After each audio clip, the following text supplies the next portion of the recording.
De dar espacio ya a nuestra primera invitada de hoy. Un lujo realmente y es necesario tocar temas concernientes a nuestra historia y la labor de la mujer paraguaya. ¿Por qué un 24 de febrero se celebra el Día de la Mujer Paraguaya, obviamente aquí en nuestro país?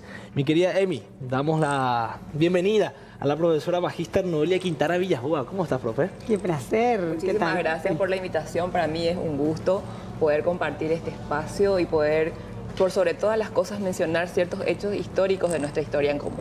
Tenemos un material excelentísimo, me tocó la oportunidad de poder leerlo a profundidad. 21.000 nombres de mujeres que fueron parte de una labor, por sobre todo una acción que se valora tanto, porque estábamos en una época tan difícil, Sí, muy difícil, y como la situación económica de nuestro país, obviamente en contiendas, más todavía en una guerra tan grande, era bastante complicada.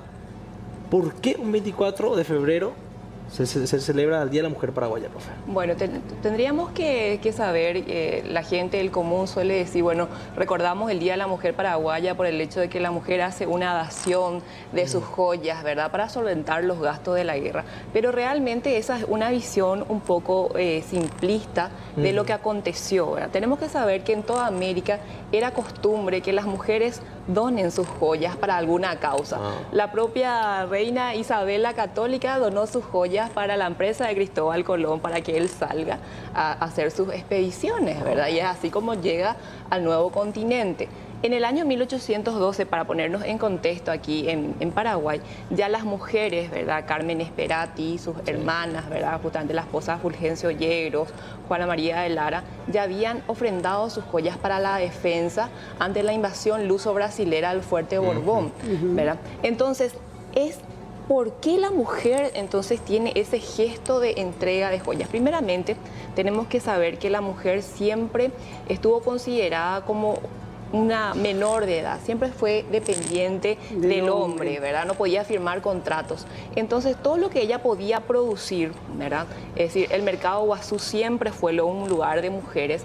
Ellas las cambiaban por joyas, porque ese era el bien que ellas podían tener. No tenían pertenencias. Claro, sí, algunas, ¿verdad?, pero eran ya muy pocas, ellas eran de la alta sociedad, podían tener ciertas servidumbres y cosas así, pero la mayoría tenía joyas. Entonces, donar las joyas no es donar un adorno, ¿verdad? Es donar un bien propio, todo lo que ella podía tener. Fruto del sacrificio. Fruto del trabajo, del sacrificio. Pero también es el Día de la Mujer Paraguaya porque tenemos que contextualizar. Estábamos en un periodo de guerra. Desde el inicio del año 1864, ya con la incursión a Mato Grosso en la campaña ofensiva paraguaya, la mujer ya estaba al lado del hombre como enfermera, lavandera. Por supuesto, esto recayó el tema del trabajo en la tierra, pero por sobre todas las cosas, ya en el año 1867, en enero, ya los primeros días, las mujeres se ponían a pensar, bueno, la situación de guerra por sí es algo caótico, más todavía en una guerra total donde la técnica es el bloqueo y la población civil es la que sufre, por más que en el tratado secreto de los aliados decía que la guerra no era contra el pueblo paraguayo, sino contra López. Y vemos que eso es una total mentira, porque al bloquear un país, un Estado, como lo hicieron con nosotros y como lo hicieron también en el Uruguay, uno declara directamente la muerte a la población civil, porque recae y se resiente sobre eso. Lo importante es aquí que estamos en un contexto, hay que entender mucho de filosofía, de las costumbres, el pensamiento de la época. La mujer estaba siempre en lo que vendría a ser un ámbito privado, doméstico, sin voz. En el tema de las decisiones políticas, como acababa de mencionar, era una situación de dependencia. Entonces, que las mujeres decidan hacer reuniones para analizar la problemática social y política del país. Y se hizo una asamblea en la casa de la señora Escolástica Barrios, ¿verdad?, que es la primera que propuso, bueno, tenemos que reunirnos, nosotros no podemos estar al margen de esto, tenemos que hacer algo mucho más profundo que servir como enfermeras o estar cuidando las heridas de nuestros compatriotas. Tenemos que ver acá algo mucho más necesario en nuestra función como mujeres paraguayas. Entonces es ahí como en enero existió estas reuniones en la casa, no daban abasto, porque no solamente las mujeres de clase alta, como se suelen decir, se reúnen para el tema de las joyas, sino que de todos los estratos sociales, y no había forma que entren todas en la casa de Escolástica. Entonces se decidieron hacer asambleas populares. Los días desde el 24 de febrero hasta el 27 de febrero del año 1867. Entonces nosotros vemos justamente una publicación en la revista, en el diario londinense, decía que la mujer paraguaya y el hombre no tenían esa diferencia, esa desigualdad entre géneros. Imagínate ya a esa altura, de verdad, en una editorial en la prensa británica, donde sale a colación y se tocan estos temas de lo que estaba haciendo. Entonces, en Paraguay, y en lo que vendría a ser en el continente, fue la primera asamblea de mujeres, donde ellas se sitúan para alzar su voz, romper ese esquema del cuidado del padre, del hermano, la cuestión doméstica, y tomar un sitio de decisión política. ¿Verdad? Justamente en este libro que estaban mostrando, en el semanario de avisos, en el diario de la época. Después del Paraguay Independiente. Exactamente. ¿Verdad?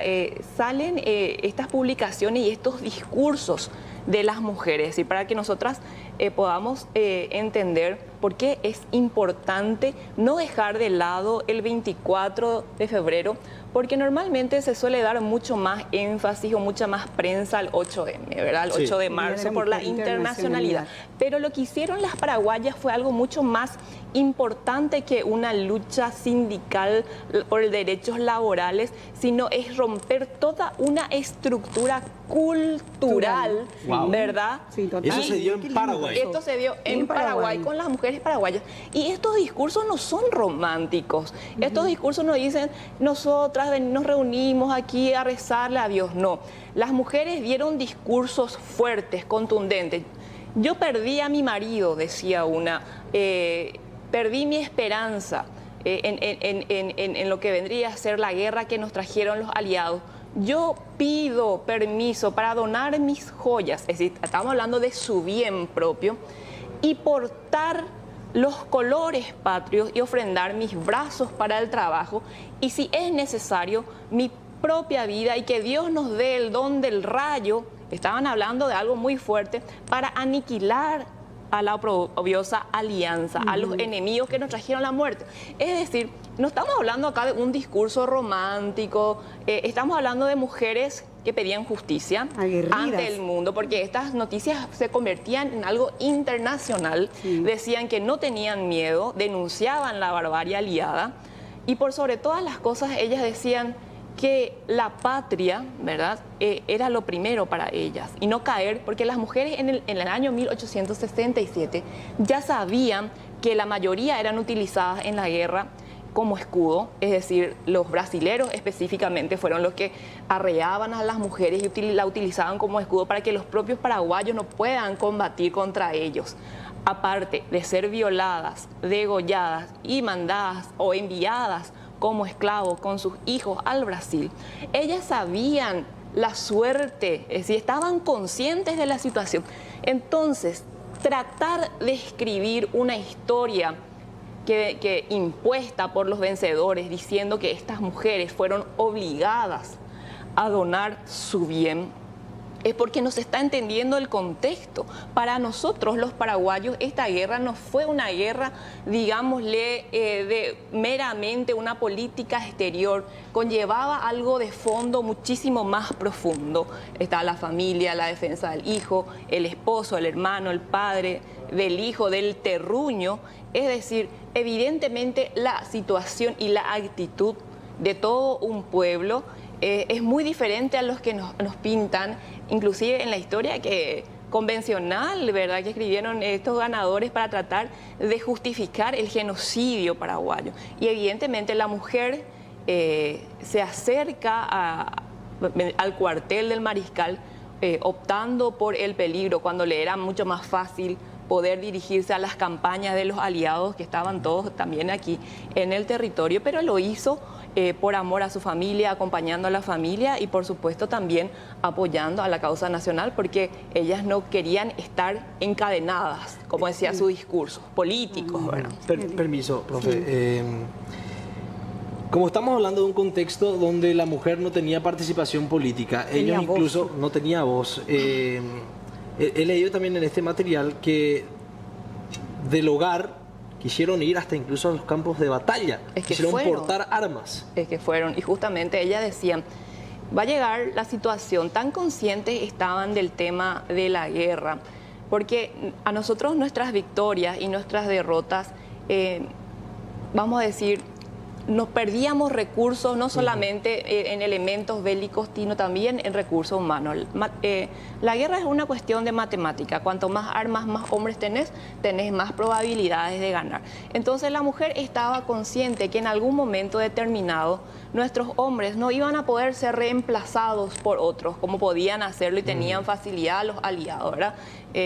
Nosotros perdíamos nuestros hombres y no había forma. Entonces ella estaba consciente que en algún momento iba a tomar ese lugar al frente de la guerra. En el 64, en el 65, en el 66 ya existieron manifestaciones para que ellas sean entrenadas en el campamento Cerro León para esgrimir las armas correctamente, pero el mariscal López, ¿verdad? rechazaba ese tipo de poner al peligro a la mujer, de exponerla ante el peligro. Decían que ustedes nos ayuden en el sustento, con el trabajo de sus manos, con la tierra, que se pueda mantener el ejército, con eso es más que suficiente. Pero ¿qué pasa después? Vemos que todo lo que estaba escrito y todo lo que estaba propuesto, que supuestamente vinieron a traernos una civilización, yo siempre suelo decir que los aliados llevaron la civilización, porque don Pedro II tenía no sé cuántos millones de esclavos, ¿verdad? Es más, el soldado paraguayo que caía prisionero estaba siempre en este tipo de juego entre la traición y la muerte, ¿verdad? Si es que no tomaba las armas en contra de su pueblo, se le pasaba a degüello o directamente eran enviados como esclavos al Brasil. Entonces, todo este tipo de cosas es importante que la ciudadanía, que el pueblo paraguayo conozca realmente su historia y que sepa que el Día de la Mujer paraguaya va mucho más allá que una entrega de un aro, un zarcillo, una peineta de oro, sino fue una postura radical y se rompió un esquema que no solamente estaba aquí en Paraguay, es decir, las mujeres en todas partes del mundo, digamos que siempre tuvieron esa dependencia ante el hombre y aquí en Paraguay se toma y alza la voz la mujer paraguaya. Todo esto es resumido en este libro, ¿verdad? Así es, Emi. Y por sobre todas las cosas, aparte de que la historia la escriben los vencedores, nosotras las mujeres hemos estado dentro de la historia invisibilizadas, ¿verdad? Uno conoce muy bien los protagonistas, los grandes héroes que nosotros tenemos masculinos, pero nosotros damos ciertos nombres, ¿verdad? Ana Bella Cáceres, y nos estamos conociendo. Entonces, mi objetivo al hacer este libro es que rescatar estos nombres de estas protagonistas que lucharon en sus distritos, en sus pueblos, porque este libro está organizado por pueblos, están los nombres de las mujeres, tanto las Azucenas, las de Pirayú, de Piribeú y así sucesivamente, de todo el territorio. Sí. Entonces yo las quise nombrar, es decir, quiero que la gente las recuerde con nombre y apellido, porque realmente nosotras las mujeres en este contexto, ¿verdad?, de donde nosotros provenimos, tenemos el corazón de estas mujeres. Totalmente de acuerdo. Sí. Y entonces, y somos admiradas, ¿verdad?, internacionalmente. La cuñada paraguaya, ¿entendés? Guapa. Eso quedó así como hasta el Papa Francisco que lo decía, ¿verdad? Estamos reconocidas de la manera en como está escrito en este libro, y no solamente traspasa fronteras, todo extranjero admira la paraguaya. Es que la mujer paraguaya en esta guerra actuó como leonas, ¿verdad? Es decir, no se quedaron en sus casas atrás de las trincheras, sumisas, esperando. Profesora, a 150 años, el 1 de marzo, mañana se cumplen 153 del primer Congreso de Mujeres en Paraguay y en América, en continente. Y estamos a días nada más del 150 aniversario de la muerte del mariscal Francisco Solano López. Sí. ¿cómo estamos viendo, para ir terminando, cómo estamos viendo la valoración de la figura o de esta fecha tan importante? Bueno, nuestra historia lamentablemente tiene este maniqueísmo del lopismo, del antilopismo, ¿verdad? El tema del antilopismo se genera a partir del año 1869 con este gobierno impuesto por los aliados para que nos puedan hacer la quita territorial de aproximadamente 150.000 kilómetros cuadrados de tierra, que son 4 veces, digamos, el ducado del Elba, para tener una noción de lo mucho que nos sacaron, aparte de la masacre del pueblo paraguayo. Es decir, la mujer paraguaya reconstruyó esta patria sin ningún derecho político, porque no estaba visualizada en la Constitución que los ganadores impusieron, que es la Constitución del año 1870. Así que, aparte de esgrimir las armas, la mujer toma el lugar, fue proveedora del Estado, se ocupó del comercio, levanta, reconstruye la patria nueva en base a la patria vieja. No es que se puede desvincular una de otra, ¿verdad? Y entonces las visiones, lamentablemente yo digo, que la valorización del mariscal, como se intentó ya hacerlo desde el año 1936, derogando ese decreto infame de la Legión que usurpó el poder real del Paraguay, deberíamos nosotros de entender, de crear más espacios de análisis objetivos con pruebas documentales de lo acontecido, para poder dimensionar realmente que si el juramento del mariscal, del muero por mi patria, no fue una frase marketinera o un eslogan del momento, sino fue un juramento cumplido por un hombre que decide dar la vida por la patria para que no se cumplan los artículos estipulados en el tratado secreto, que es la desaparición del Estado paraguayo.